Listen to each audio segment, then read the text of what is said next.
Thanks everyone for being here. I really appreciate it. So I'm Jackie Zvanix. I am the director for the Center for Adult Education, and my department, along with College Preparatory ESL, we are happy to introduce Helen Thorpe, and I'm just going to talk a little bit about her before she presents. So Ms. Thorpe is a prominent member of the Denver community. Though she was born in London to Irish parents, she grew up in the United States and became a naturalized citizen at 21. She is a journalist and an author. As a journalist, she's written for many publications such as the New York Observer, the New Yorker, Texas Monthly, the New York Times Magazine, Slate, Westward, and 5280.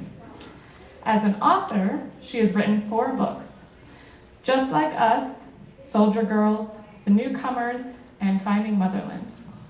Her first 3 books are works of narrative nonfiction about people who have moved between countries, immigrants in search of legal status, veterans returning home from foreign conflicts, and refugees seeking resettlement. Her 4th book is a collection of linked essays about her own family's moves from Ireland to England and then the United States, and the subsequent attempt to maintain ties with aunts, uncles, cousins, and grandparents across the Atlantic. Ms. Thorpe also teaches narrative nonfiction. Today she is here at CCA to share her work with immigrants and refugees, as well as her own experience becoming a naturalized U.S. citizen. Please join me in welcoming Ms. Helen Thorpe.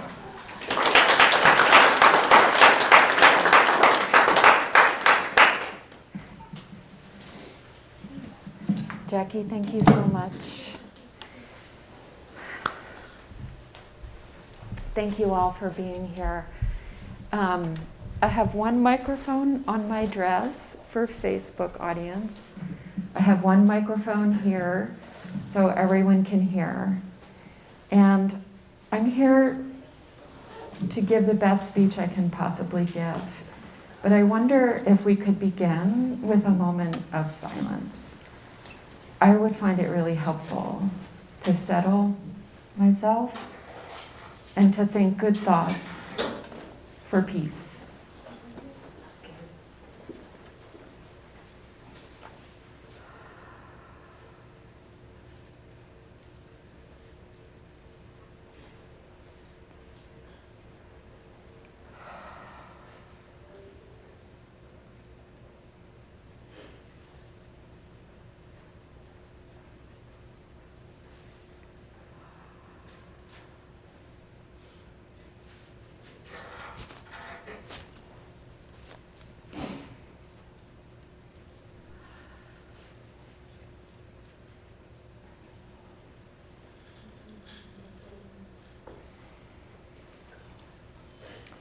Thank you all so much.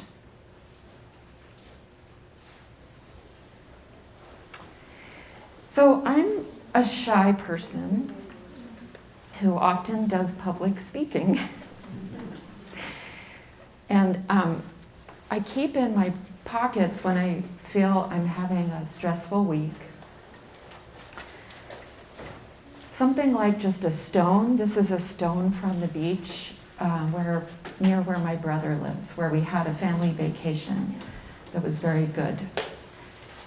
So I like dresses with pockets in them, so I can have my car keys, I can have something that is comforting to me when it's a stressful week. And this week, I actually have 2 stones. So I'm going to put one here on the podium just to remind myself, and I'm going to keep one in my pocket. So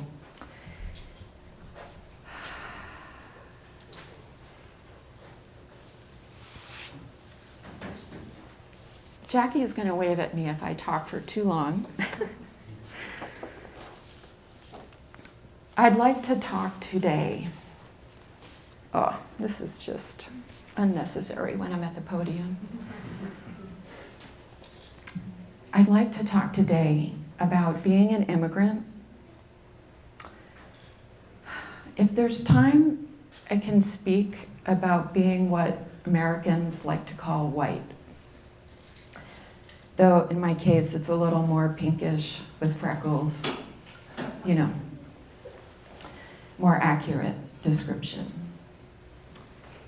And I'd like to talk today about sharing stories with one another in search of mutual understanding, so we can both understand each other. I have a hyphenated identity. I am Irish-American. There's a hyphen between Irish and American for me.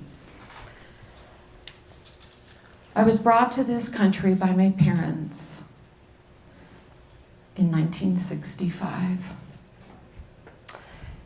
More than half a century ago, which means I'm pretty old.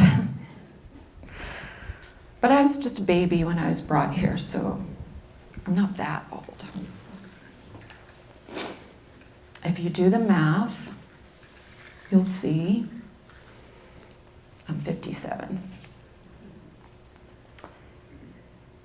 Being an immigrant and spending a lot of time speaking with other immigrants has helped me understand experiences of families who've changed countries. Throughout my life, I've tried to understand how I have a kinship with people who've immigrated from Mexico, say, or Scotland, Ireland, some other place, and they came here maybe without documents, or people whose families have been forced to change countries because of conflict and arrived as refugees. People who come very legitimately seeking asylum. People who've moved through the immigration system by conventional, legal means, arrived with visas, no refugee designation, like my dad. People who've come after helping our troops during wartime. At the same time, growing up here and being what Americans like to call white has been an impediment, a difficulty. It's made it hard for me to understand all these stories the right way. Because often I don't share completely, fully, the life experiences of the people whose stories I'm trying to understand. I'll say more about that. These twin attributes I have, one that enables understanding and one that makes it hard for me to see, are my two gifts. Sometimes I can understand, and sometimes I know I'm not understanding enough.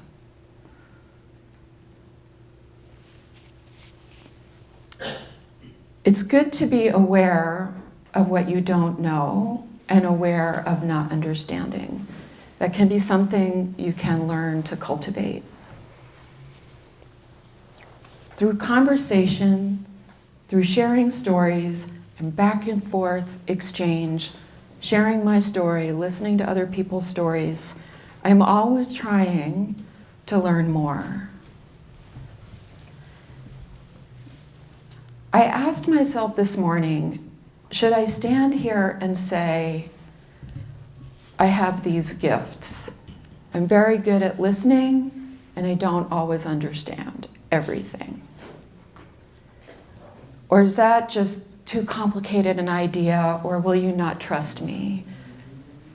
And I decided, yes, I shouldn't stand up here and say, oh, I'm such a great author, I know everything, blah, blah, blah. No. It's much more important to acknowledge that this is a lifetime commitment. Listening, learning, improving my ideas. Listening, learning, improving my ideas. Sharing my story, listening to other stories, improving my ideas, getting better, getting more wise.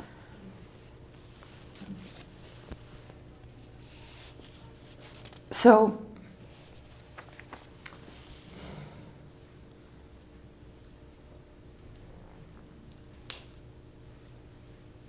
I'm going to tell you some stories in a moment, but I'm also going to just say one more thing about why this is so important.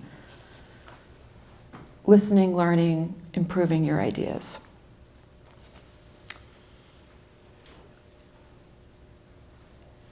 Conversations about privilege, to use a popular term, what makes my life easy, are hard and incredibly important. Right now, a lot of people are using terms over and over again to talk about how important this work is. They have some favorite words. They say diversity, equity, inclusion. And then they don't know what else to say. So they say diversity, equity, inclusion. And then it's hard to know what else to say. So they say diversity, equity, inclusion. And over time, our keen appreciation, our very good understanding of what those words mean get a little dull every time we just say the same thing over and over. Until eventually we could reach a point where it might just sound like blah, blah, blah, blah, blah, blah, blah, blah. What are those words? What do they mean? Why are they important? So I'm going to try to not use those words and just share some stories that illustrate something around this that is important. Why is this important? What we're asking when we say those words is we're asking for change. We want this country to become even better than it already is. How do things change? How does America get better? How does any country get better? How does this happen? The arc of the moral universe is long, but it bends towards justice. That's an important phrase. That's an important part of a sentence by one of this country's greatest orators, maybe the best.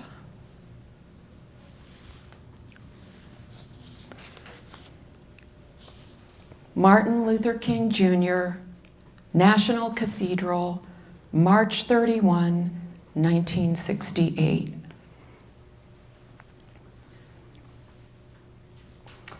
I was 2 years old. Sorry. I was 3 years old. I had been in this country for 2 years. I didn't hear the speech at that time. But I read the speech later. I listened to parts of that speech. And I thought that was the whole sentence. That sentence stayed in my mind.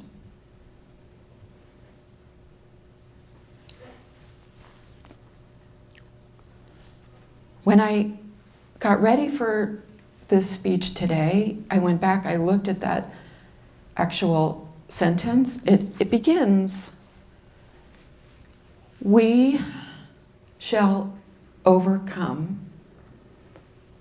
because the arc of the moral universe is long, but it bends toward justice." What does that mean? I will leave that as a question for you to think about, a rhetorical question, because I trust you more than I trust myself to say what that means and get it right. So I leave that question with you.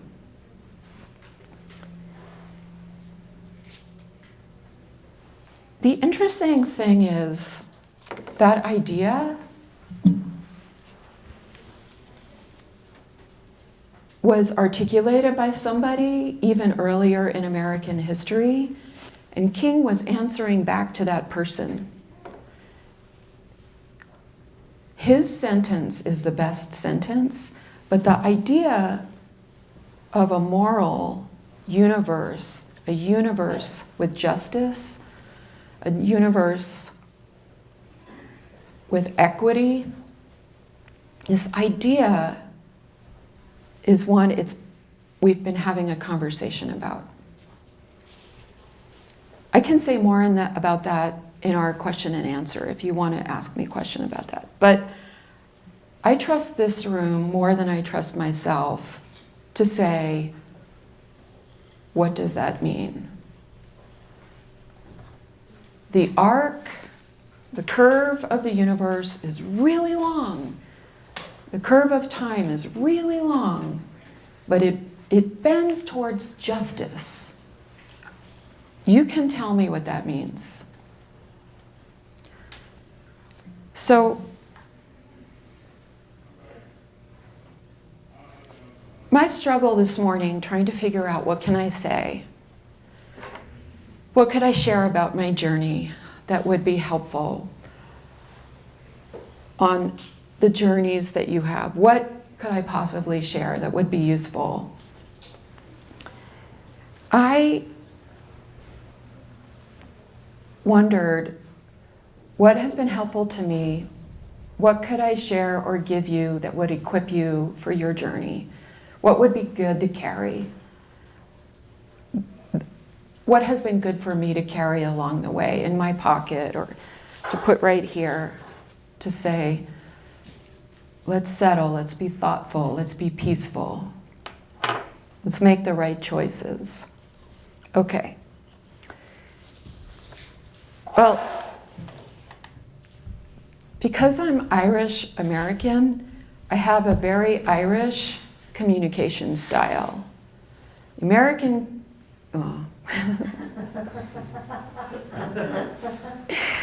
One popular American communication style is very like, blah, blah, blah, blah, do this, do that. That's a clear communication. Okay, in Ireland, no. We tell stories. So I will tell you some of my family stories.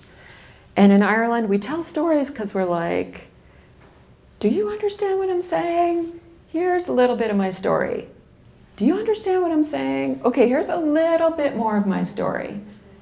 Do you understand? Do you know me yet? Okay, here's a little bit more of my story. So that's what I'll do now.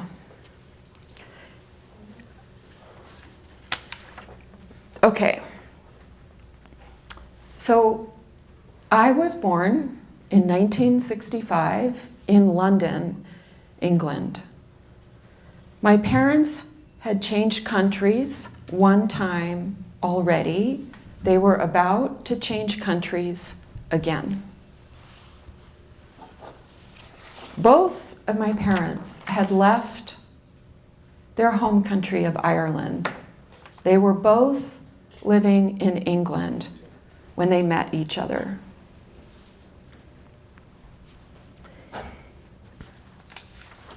My mom is such an amazing human being. My mom grew up on a small farm in Ireland. She's in a family with 10 children. She's right in the middle.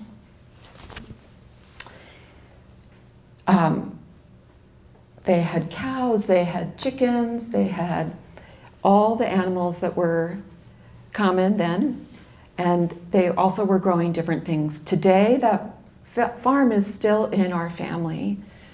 My cousin runs the farm now.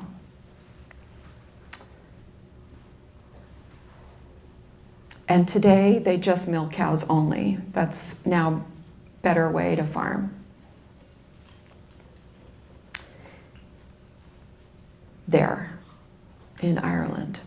So when my mother was 17 years old, she looked at the size of her family, she looked at their situation, she said, too many mouths to feed, I should get a job.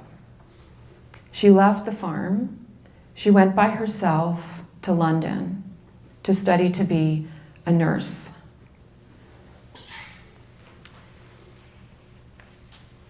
In London, she was in a big city for the first time. In London, she didn't have all her brothers and sisters around her close anymore. They're still close emotionally, but now there's a little bit of water between them. In London, my mother was a little bit lonely.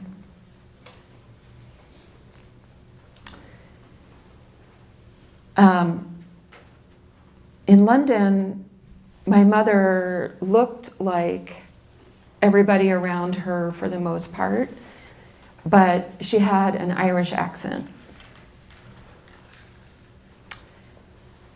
And in London, my mother discovered she was going to be a great nurse. She grew up on the farm, she understood all the animals, she knew about birth, she knew about death, she knew about everything in between. She had a gift for healing. She is very warm person, very warm personality. If you were sick in the hospital, she is the kind of person you would want to help you heal. And she's very, very good at encouraging people toward healing. And that profession was an amazing experience for her.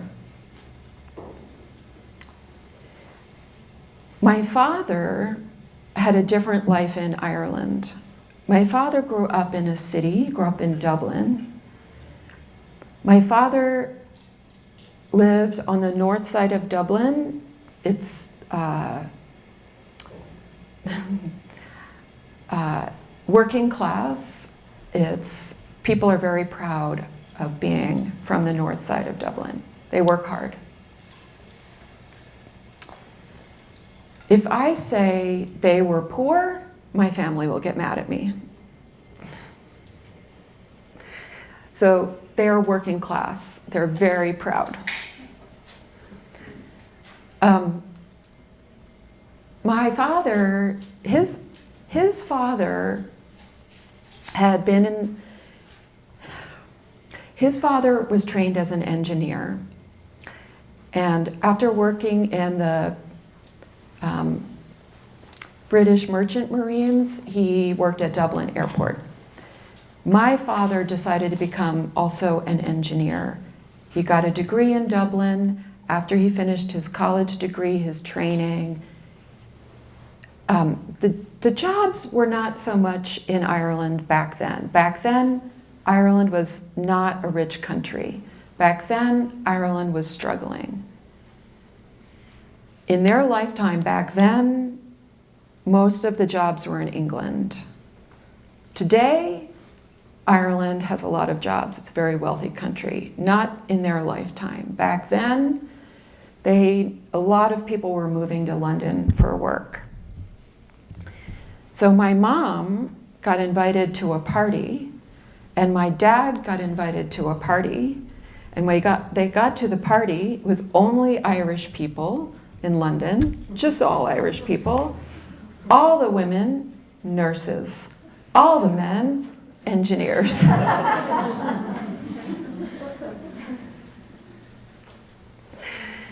So they found one another.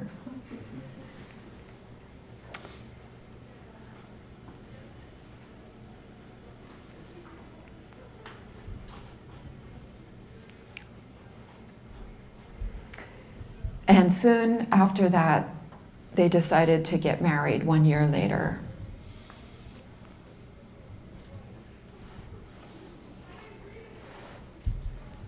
And I was born in London. And then my father had this idea. Maybe we should move to America. And my mom was like, okay.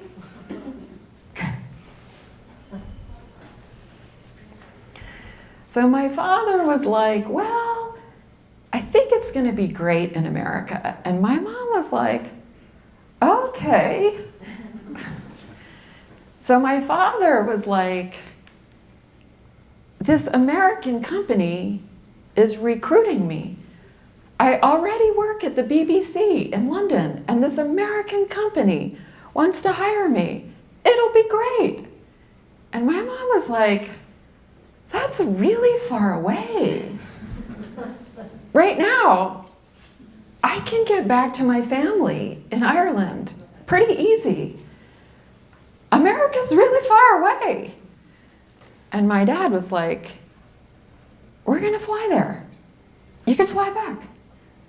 And my mom was like, what? This is still really far away. Like, so they agreed, yeah, we'll go to America. Let's go. And then when they got here, they stayed in Camden, New Jersey, where RCA was located, in a hotel. And later they moved to a suburban part of the state of New Jersey. You probably all know where that is, on the East Coast.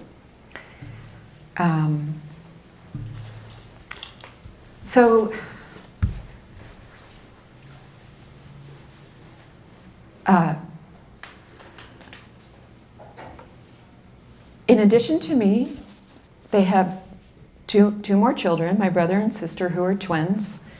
So soon my mom has 3 children under 3 here in a new country where she doesn't know anybody and doesn't have some friends anymore yet. And she can't do nursing right now because her degree worked in England, but not yet here. And she wanted to stay home with us, and quite an adjustment. I'm sorry, my phone is buzzing. So hopefully it'll stop. I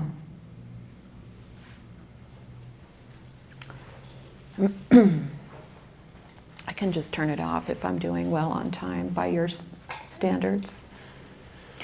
Okay, well, so growing up in New Jersey, I encountered American ideas, mostly at school, and Irish ideas mostly at home. So my mom got me all dressed for school. My first day at school, I had on an undershirt, and I had on a big sweater with a lot of buttons. And I got to school, and the woman said, "What's with this big sweater? Take this sweater off." "Oh, you're only wearing your underpants. Put the sweater back on." And I was like, okay, whatever.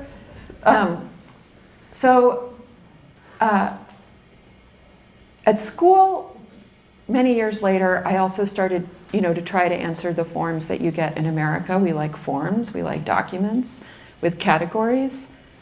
White, African American, Hispanic, white, Hispanic, another way of describing Hispanic, Asian American, Pacific Islander. Which of these are you?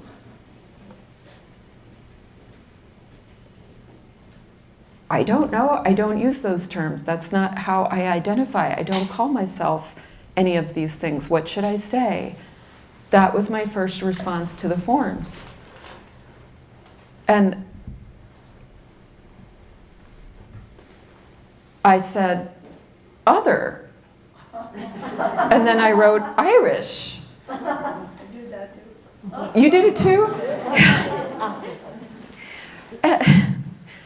So, over time, you get told, you're white, you're white, you're white. You think, well, spotted, but okay, like, white, if you say so. That's the box I should check, okay. We can talk more about this during the question and answer if you want. These ideas, these categories, I hope eventually we don't need them anymore.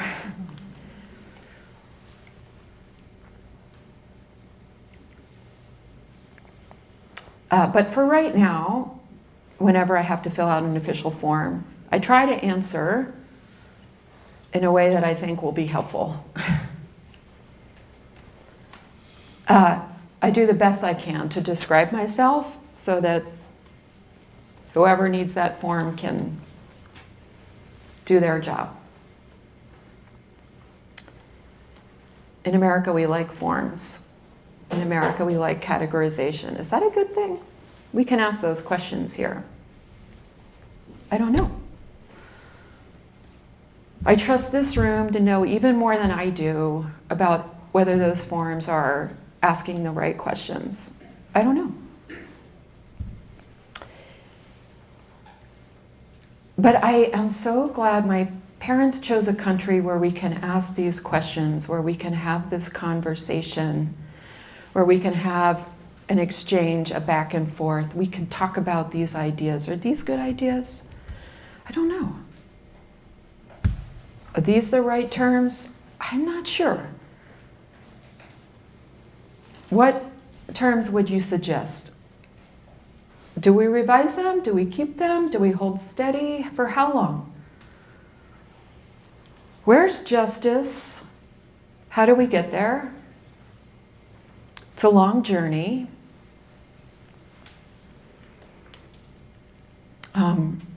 These are important questions to ask. They are the questions to ask as we make this country better and better. I want to say just a few more stories, a few more things. I want to talk about a little bit about writing books. I want to talk a little bit about editing books by other people. And I want to say why these stories are so important to share. And I want to talk about naturalization, the naturalization that I chose to become an American citizen, why I chose that, why I wanted that, so that I could vote. You can see Irish people tell really long stories. We're never in a hurry with our stories. We're like, are you understanding me? Do you see who I am? Should I keep talking? Should I be quiet? Okay, I'll keep talking. So, after I moved to Colorado, I had been working as a journalist for quite a while. I started at newspapers, I moved to magazines. Later, I decided I would try to write books. So I started with shorter stories, I went a little bit longer, then I decided to try to tell longer stories. As a journalist, I tried to share other people's stories that resonated for me if I thought I had any ability to understand the stories in a good way. But there was so much I turned out not to understand. So in my first book project, I tried writing about undocumented students. And I learned what we had in common. But I also learned that I could not fully understand their story, not completely. I didn't have the right life. I didn't have all their experiences. And because we spent a lot of time working together on that book, the students I wrote about who were activists and wanted to change America for the better tried to educate me. And they educated me to the extent that I was capable of learning at that time.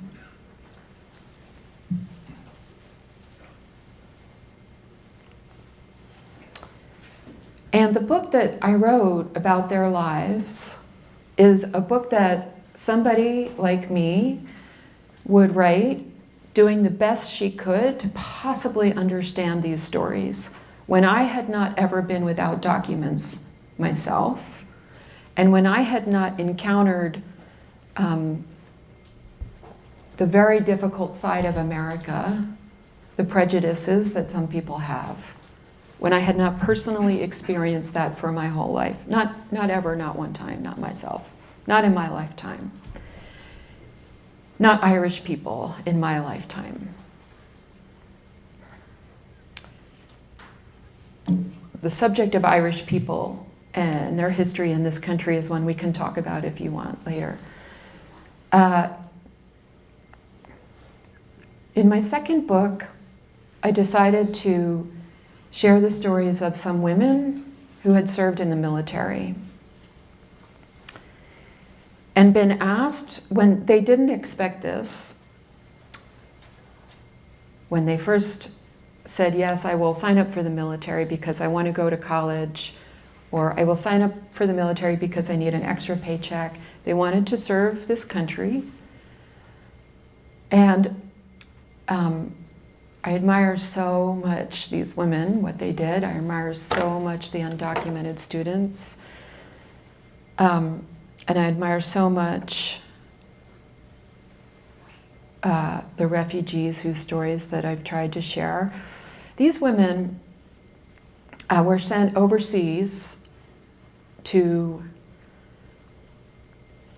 Afghanistan and Iraq, and that was the first time they ever left the United States. So they did the best that they could and returned here.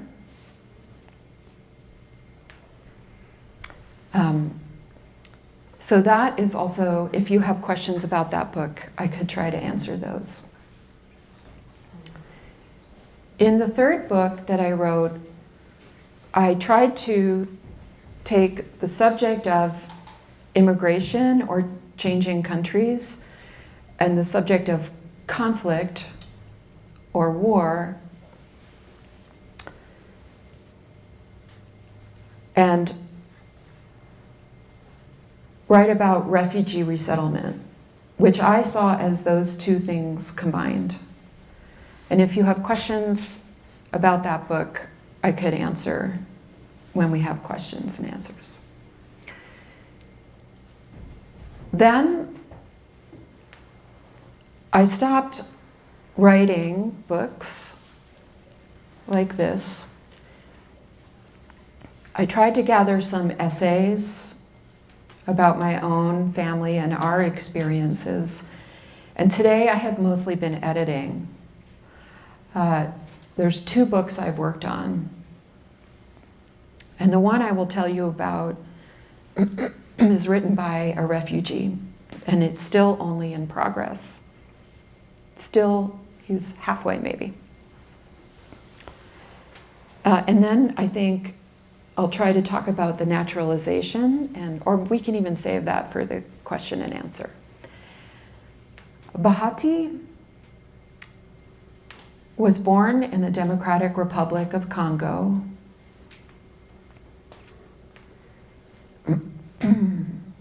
Later, his family decided to move to Uganda. and they walked there.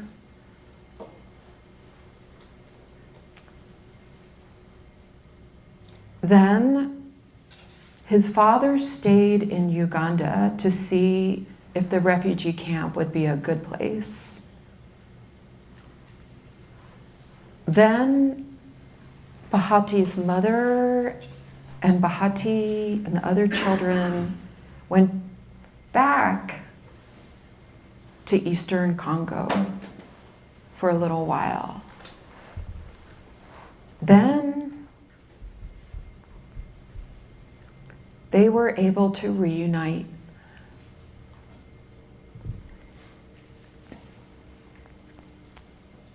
But it was in the refugee camp. Then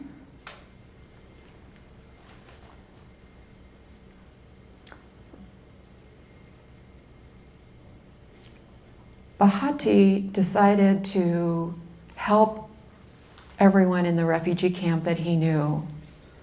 So he started a nonprofit. He raised money. He helped pay for the education for children to stay in school, not just primary, secondary, and if they could go on, college. He helped educate a lot of children. Then Bahati got an offer to resettle here in the United States. So he felt torn between staying in the refugee settlement, making it better, coming to the United States, trying to make this place better. Which is the best choice? Very hard. I think Bahati and his wife might have had a conversation. Well, America. Well, I don't know. Very far away. Well, America. I don't know. I'm just guessing about that. I don't know what conversation they had. So they came here. And today, Bahati is writing a book about his experiences. So he said to me one day, we met when I was working on the book about refugee resettlement. He said to me one day, "Hey, Helen, I'm just going to share a Google Doc with you." So we have begun a dialogue, and I've begun editing his book. But so far, my job is really, really, really just to listen and say, "You are such a good writer. Please keep writing." Sometimes Bahati spells words in the British way because, of course, that's the way they were taught in Uganda. But I know British spellings because my parents grew up in Ireland and then were in England, and I read books from those countries, and then I'd look at American books. I'm like, okay, that's just whatever. The British spelling, the American spelling. So I changed his British spellings to American spellings.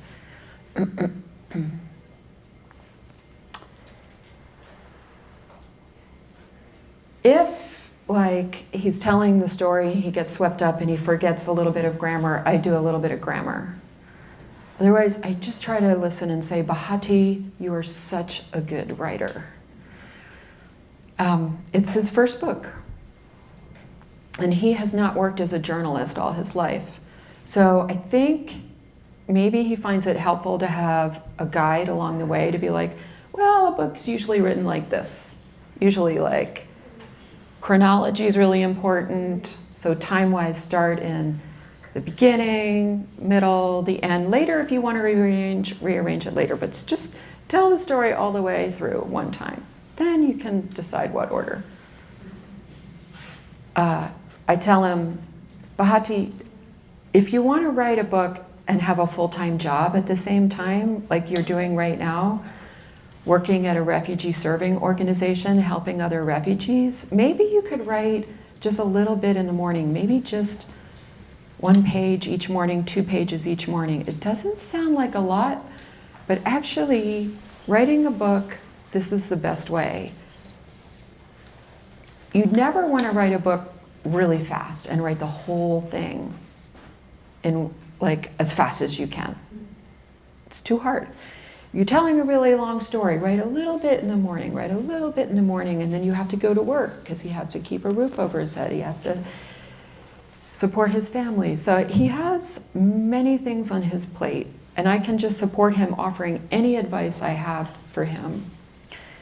What I never ever do is tell him what parts of his story to tell. This is his story, and he gets to decide what parts does he want to write down on paper, what parts does he want to share, what parts does he think are private.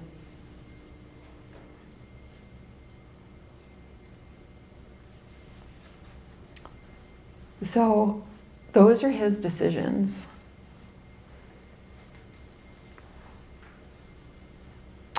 And I feel that understanding one another, knowing how to share our stories with one another in the right way, I really want to help Bahati share his story in a way that will inspire people, but he is the only person who can decide how to tell his story. So I think that Bahati is building trust here with somebody who may have something to offer in terms of advice about how do you structure a book? Who do you talk to in New York? How do you do this? So I'm going to say one more thing and then we go to question and answer. So I believe that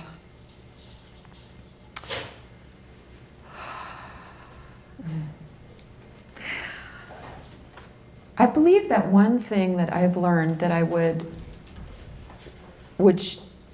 share with everyone is so many people living in the United States do not fully understand immigration, even though we call ourselves a nation of immigrants and this and that, right? But so many people living here, it's a long time ago that they changed countries, so they've forgotten so much. So the stories of immigrants and refugees, if they can be told anew, in a fresh way, in a different way, they're very important, I think, to share when it's the right time for that person, when they feel like, I would like to tell my story, then they have that choice. It really helps everybody living here for us to understand one another. These stories are important. Well, this room knows why they're important, right? But in other parts of America where people don't always understand why these stories are important to share, we're building better global comprehension all the time. These are important stories to share. We're building work towards justice. These are important stories to share.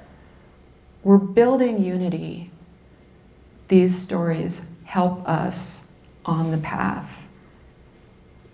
We're heading towards justice if we can get there. We believe we can get there. The arc is long, but our hope, our prayer is for justice. We can do this walk together.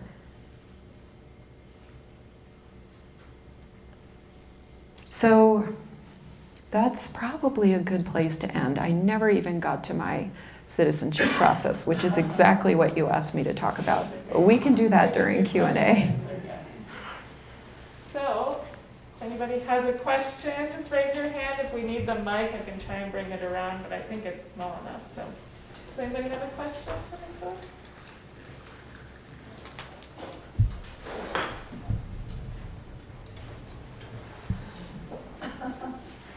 Yes.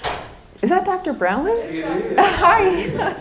How are you? Thank you so much for coming, Helen. We appreciate it. A question I would have is, for our students that are here, what advice would you have for them along their journeys, their dreams, their aspirations, what they're pursuing? Thank you. Thank you. What advice would you have for them in the fulfillment of their dreams and aspirations? Thank you for asking that question. That's a critical question.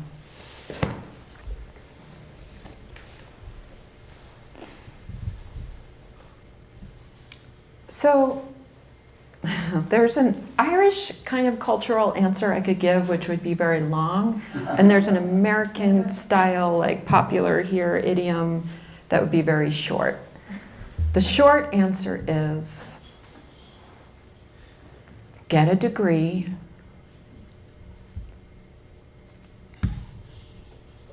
when you can.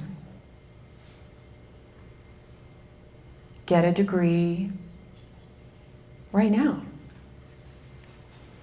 Get a degree as soon as you're able. Even though you're working so hard to support, well, like, a really big family like mine, right? A clan. Get a degree as soon as you can.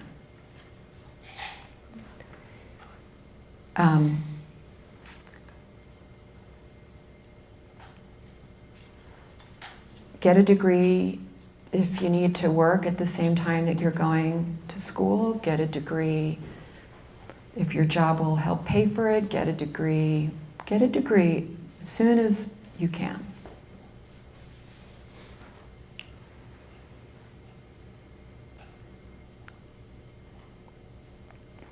And find your calling. For my mom, that was being a nurse. That's her calling. And she came home every day and told us stories about people she'd met while she was nursing, so we would understand the world, so we would understand her profession. She told us just the right amount.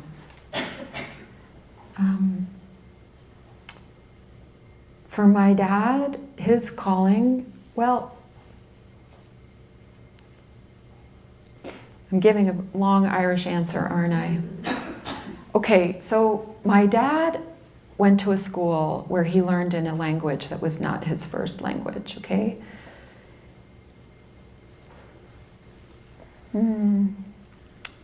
That's a whole story that I could tell you.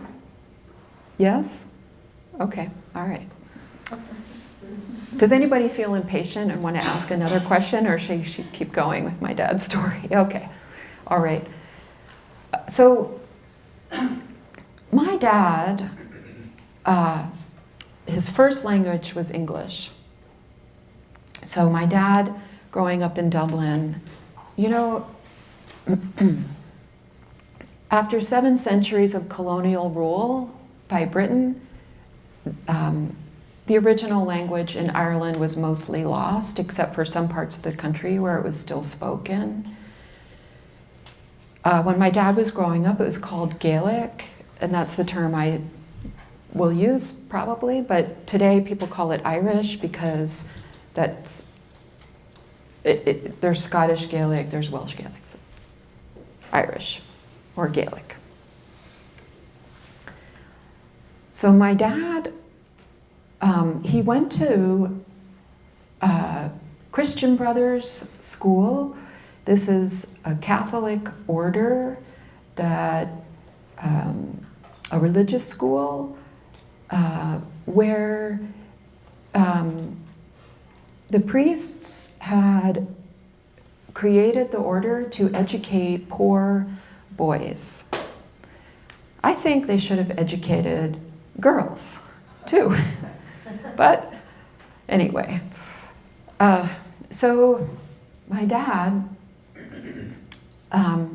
learned, when he was growing up, the idea was, wouldn't it be good for Ireland? Wouldn't it be great, a great thing, if we could bring the original language back?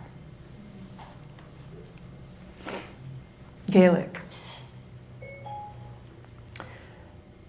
So my dad learned every subject, math, science, geography, everything, Gaelic, everything, except English literature, everything else, all the important stuff.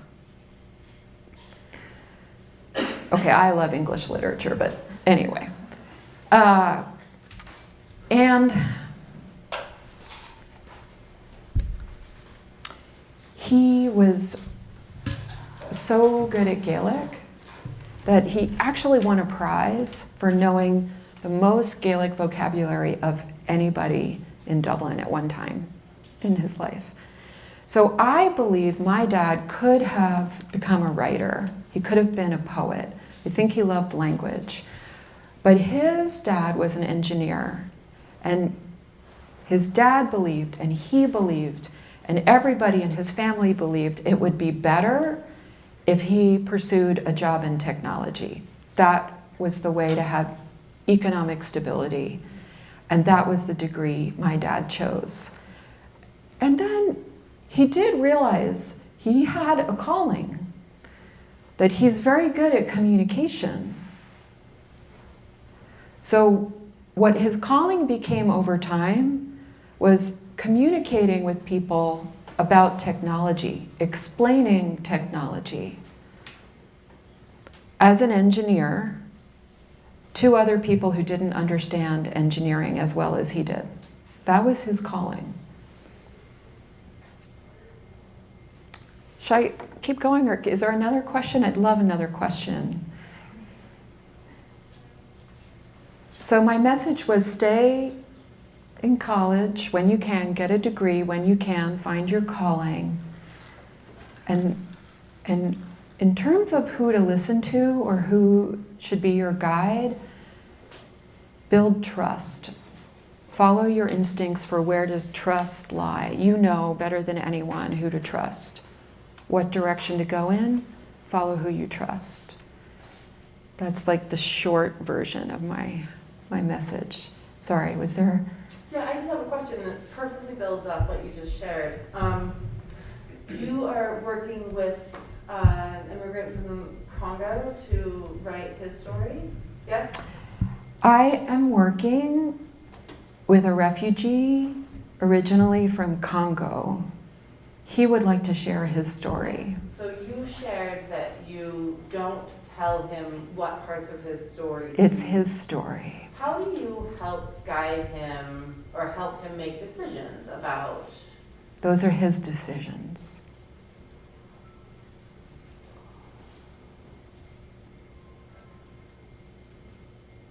So I'm just wondering, do you facilitate or do you help support him in making decisions and thinking about purpose or audience or what he's trying to achieve in telling his story? Or I trust him. He knows.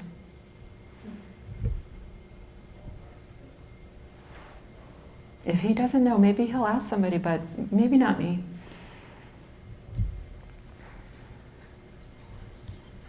Do you want to know why I trust him on that score, or is that a sufficient answer? I mean, it's up to, sure. So, how much time do we have? Should I tell a long story or a short story? 25 minutes. Oh, okay, good. Well, okay, so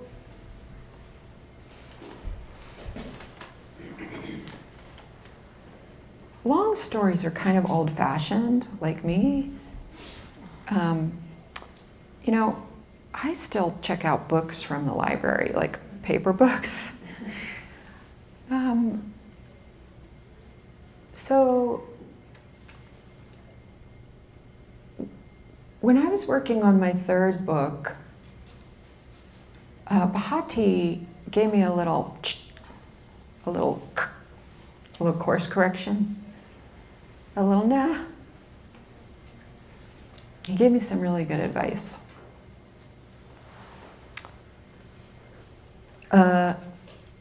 So basically, at that point in time, Bahati had come to the US, but he had just arrived here. People were underestimating him greatly, as we do.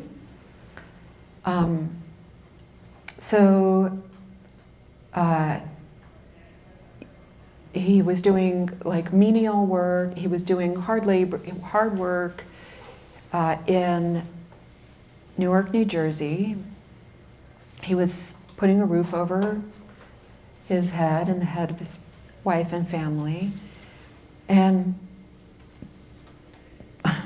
while he was in the middle of all that,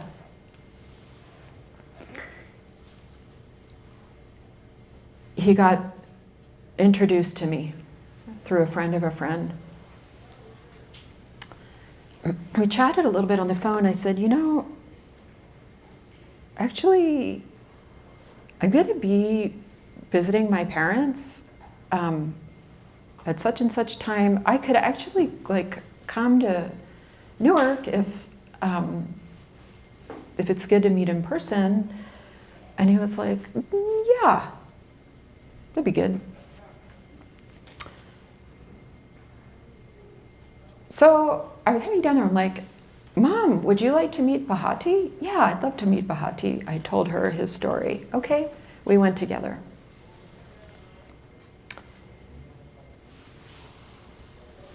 I think that Bahati's wife must have spent 2 days cooking, judging from the different meals, the beautiful food that she had prepared. I said a little bit about my book, about refugee resettlement, about students here in Denver.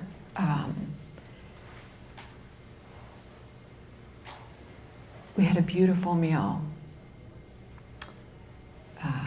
Among the things they had made was fry bread, which I could talk about, the importance of fry bread, why we share fry bread. That's the whole thing. So at the end of the conversation, Bahati said, I'll say one thing. Sometimes our stories are hard. And that means they're triggering for us and for the people we love. So,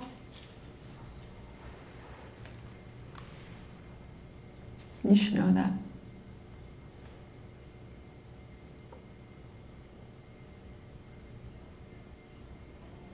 And that was all he needed to say to me for me to understand there are questions you don't ask.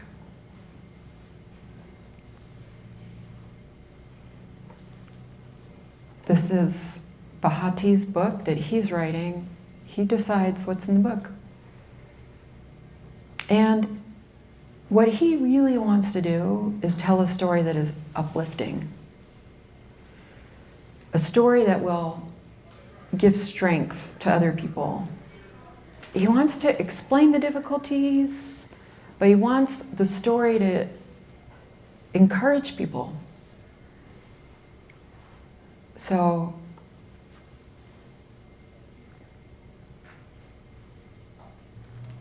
that's why I trust him. To know what parts of his story to tell,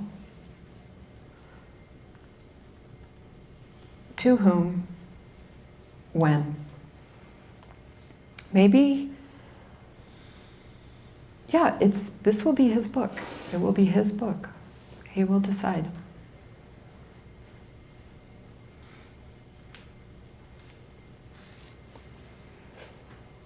There's a question over there, and then here, and then here. Is that right? Did I miss anybody? Okay, blue shirt. Thanks so much for coming in. Yeah. I work in the community ESL program. Yeah. I just wanted to say first off, thanks so much. It means a lot to our college in general, but also our community ESL program. We have a good turnout of students here. Yeah. So thanks a lot for that. Yeah. But I also wondered if you wouldn't mind, if you'd be willing to share a bit about your experience with the naturalization process. Yeah. That's important. It went great. I got a couple questions wrong.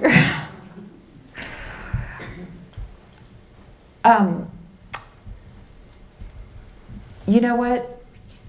It is completely worth doing. So,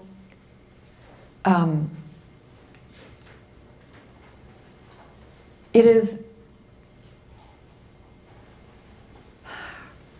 I wanted to naturalize because I believe in this country. I believe in the idea of aiming for a place where people can, through hard work, achieve their goals. Unlike a country like Ireland that has some history of corruption, right? So I believe in this country because I can vote once I'm a citizen. I believe in this country because anybody can run for office and hold elected office once they're a citizen. Any elected office except for a president, any elected office. Anybody from anywhere in the world can run for office in this country and be elected. Isn't that an amazing thing?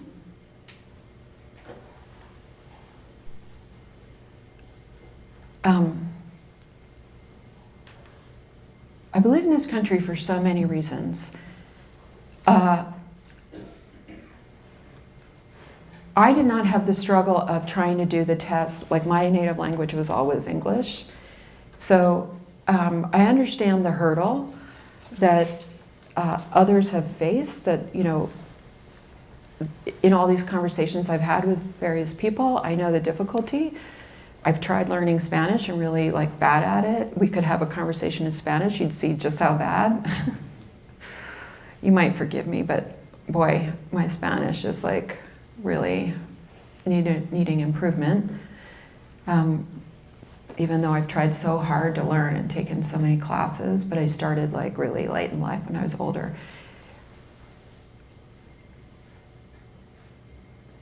When your English is sufficient, take the test. I would say, take the test. You could take it again later if you want. If you get a question wrong and they give you a hard time, take it again. Take it till you get it right. It doesn't matter how long it takes you, just try again. I forgot the name of one of my senators in the state of New Jersey where I lived. How dumb can you be? Well, take it again, take the test again.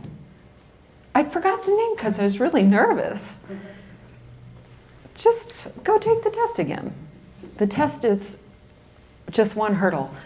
The process of becoming a citizen is really, really beautiful and really important. And it's really hard to be a full member of this society and have standing and vote and run for office and get elected if, you can't. I understand that there are people for whom naturalization is blocked. So I want to acknowledge that. I believe eventually we can all become citizens of this country if we have the right conversations, if we share stories with one another. I believe mutual comprehension is possible. So when it's possible for you to become a citizen, if you're given that chance, embrace that possibility to, to have voice in this society. I think this is the theme that I'm trying to articulate in my very long-winded Irish storytelling way, is the idea of finding your voice on the page or in life, finding your best voice, trying over, finding your more graceful voice, trying again, seeing if it gets a little more graceful. I see citizenship as a way to have a voice more fully in this society. When you get that chance, don't pass it up. Take the test. Get a question wrong, take it again. It's okay to make a mistake. Go back, try it over. Maybe you passed the first time. Maybe you do better than I did. I don't know. Like, just, it's a wonderful thing to do, I think. My parents did it after I did, but, you know, eventually they did too. They just liked staying on work visa for a really long time until they understood this country better. Then they're like, okay, we want to vote too. Did I answer that question? There was another question over here. Yeah? Hola, Helen. First of all, thanks so much for being there. Yeah. Especially because you say you're really shy or something. Yeah. It's You're a, a shy person. I know it takes a while. okay, thank you. Yes, we share that. Just for a little bit of context, my name is Luis. I'm an immigrant. I went to Alaska 8 years ago, something like that. You're an immigrant and went to Alaska 8 years ago? Yeah. Yeah.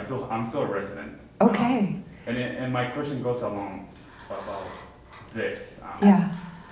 I understand you gave like advice about encourage people to become citizens. Yeah. What would you say to somebody like me who is having doubts about becoming a citizen? Like I struggle with a lot of, if you want to call it United States culture. Yeah. I haven't set my head to like, I do want to become a citizen. There's a lot of things that I miss from my country, from Mexico, like family and other stuff, friends and stuff like that. And basically the question is that, like, do you have any advice for people like me? Do you have any, maybe I'm saying it wrong, but is it worth it? And the word worth it might be the use of this. Yeah. That's one of the main questions, and also this a more technical question: is it possible to get dual citizenship? Oh, the citizenship laws are always changing, and I'm not an immigration attorney, but I can try. Okay. So, first of all, thank you so much for this question. Is it worth it? This is what I've been trying to communicate in my very long way. Yes. I hear maybe a Spanish background accent from Mexico. Okay. So,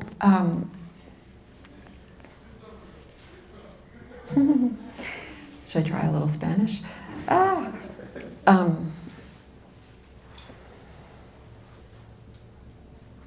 En español, sí, por supuesto, es muy, muy importante. Muy.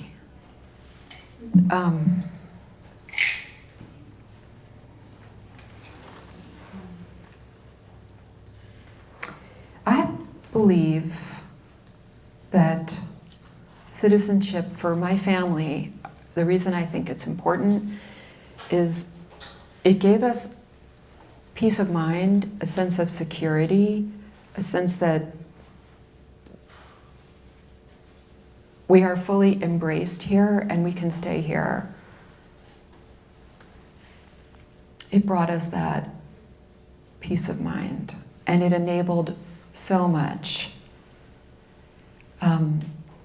So it's worth it.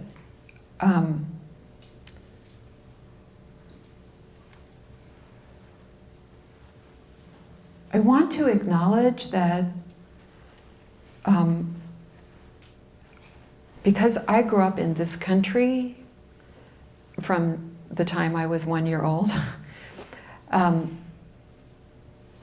That's easier for me to say than it would be for my parents. I know it's harder for my parents. I know, like, because they grew up in Ireland, then England and here, that for my parents it was a lot harder to say, yes, it's worth it. At a certain point, my parents had the visas here, but they had some doubts and they were wondering, is it worth it? Should we do this? Like Helen did it, should we do it? I don't know. They had their conversation about it. And like they checked in with family in Ireland and they were like, maybe someday we might want to live in Ireland. You know what their family said to them? I hope I don't get in trouble for saying this. My family, so their family said to them, you still think you're Irish. You have no idea how American you've become. You haven't worked here, ever. Like, full time. I mean, my mom worked on the farm all the time, right? But if you haven't had, you haven't been a nurse or an engineer in this country, Ireland. My family said to my parents, do you know how things work in Ireland? And my parents were like, oh yeah. You gotta know somebody. You gotta have connections. Like, it's different kind of culture. So for my parents, America offered a greater chance of proving themselves through their work. And that's what I believe America could and should offer to everyone. So yes, it's worth it.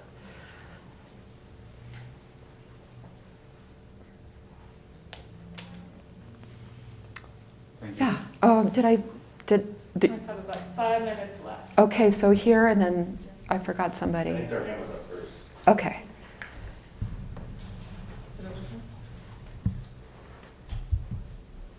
Okay. I don't see a question here any longer. Oh, okay. Well, Please. I was wondering about your, you spoke a lot about your understanding and connection with the people's stories that you share. And I'm wondering, what is the benefit of, when you share other people's stories, especially, it kind of comes down to you're kind of interpreting another culture sometimes for another culture. Yeah. And I'm wondering why you feel, or maybe you don't feel, that it's important to have that understanding and interpretation as opposed to maybe like, I don't know, an objective ethnography where you're just sharing a narrative. Do you understand what I'm saying? I do, and I love this question, and I'll try to do it justice.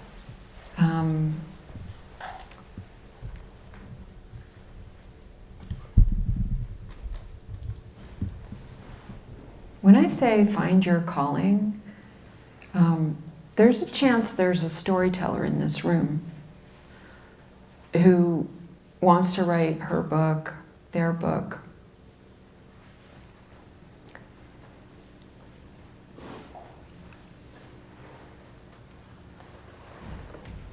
If that person wants to tell their own personal story in a memoir, if that person wants to become an ethnographer and tell an objective, if we can do that, objectivity, that's like something to aspire to, I suppose.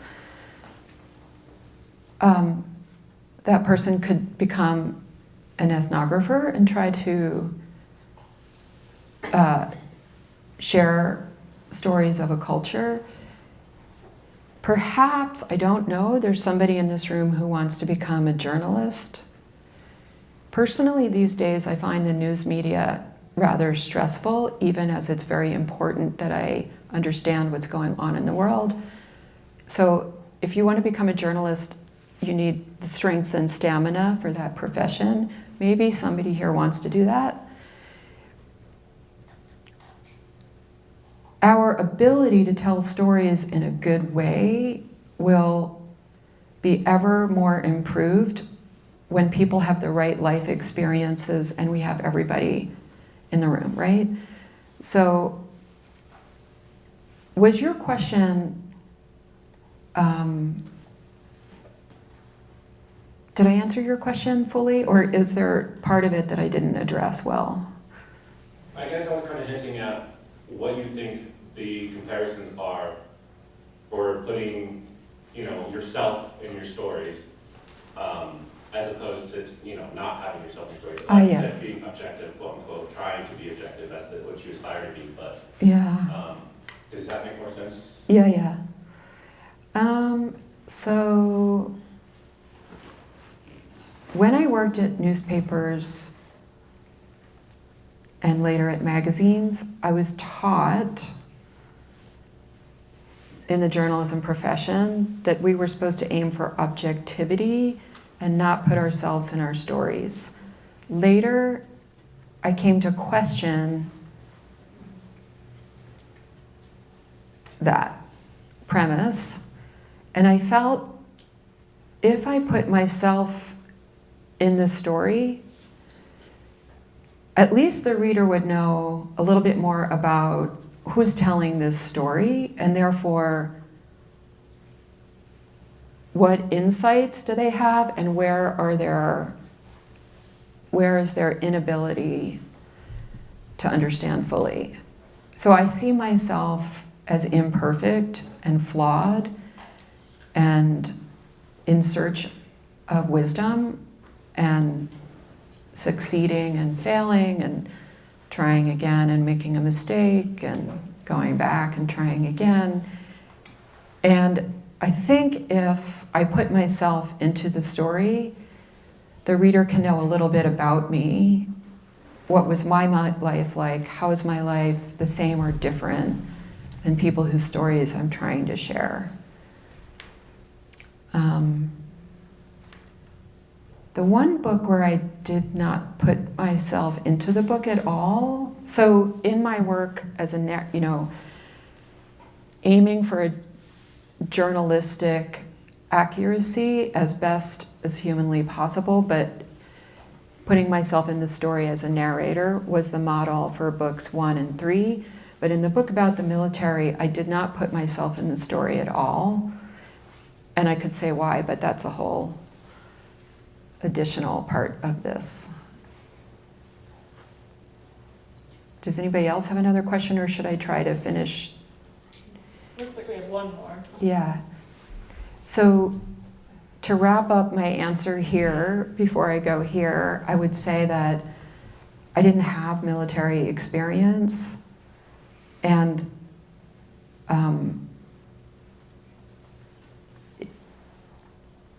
it was also when I was telling the story of women who had served, they shared their stories with me after they returned.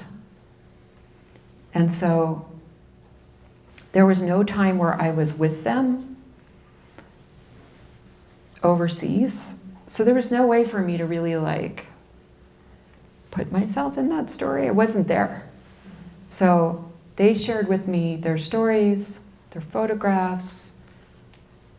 They shared with me, what they could.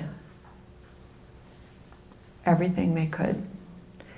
And I checked that material with other people, with their permission, who were in the same National Guard unit. And then I did the best job I could on their book. And as I always try to do, I gave the manuscript, as I've done with every project, to the people whose stories I was trying to tell. And they checked, vetted it, read the whole thing, said what was accurate. There were actually more mistakes in my book about the military than in my other books. The one caveat there is that with the refugee book, while I did share the book, it was not possible for everybody to read it fully.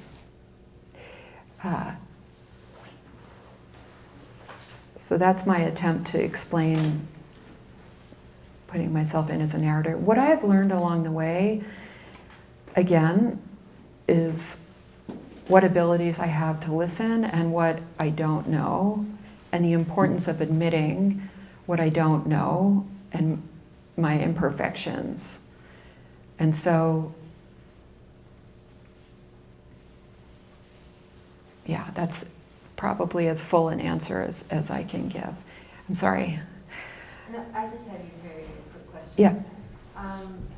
Out of the books that you have written, which one would you most suggest an ESL teacher read in order to fully understand where her students are, or his students are coming from?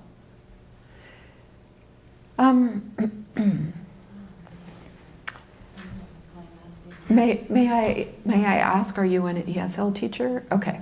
So, and have you always lived in this country? Yes, I have, but I am from an immigrant family. Okay. So, Did they immigrate um, when? my mother is first generation here from Lithuania. Okay. Well, I would start with Just Like Us. And if you want to read newcomers, you can read that. I don't know if you're asking about books that I've written or books in general. No, like the ones you have written. Okay. Start with Just Like Us, see if you like it. Try newcomers.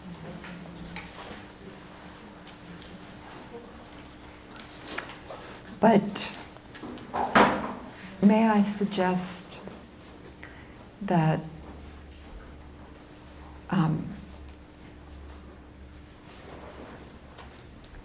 reading wise, especially if you're somebody who wants to share stories,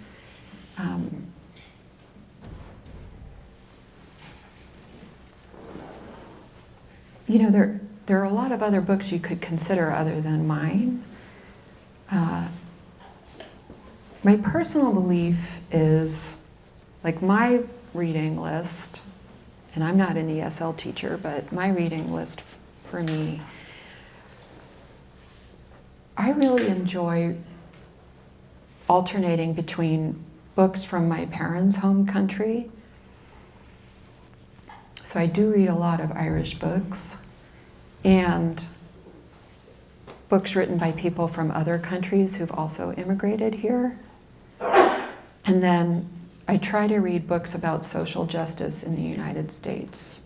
So anyway, I toggle back and forth between those three things.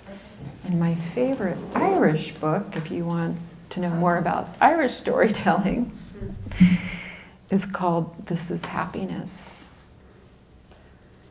It's a great book.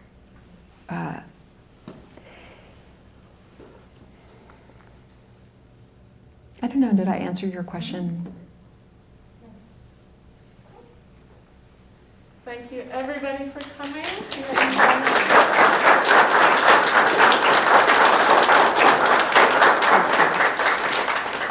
Any final thoughts or anything for us? Thank you so much for coming.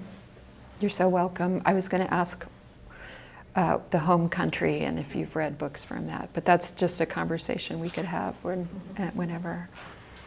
You read my facial expression. Yes, I did have one more. Sorry. Thank you so much. Thank you.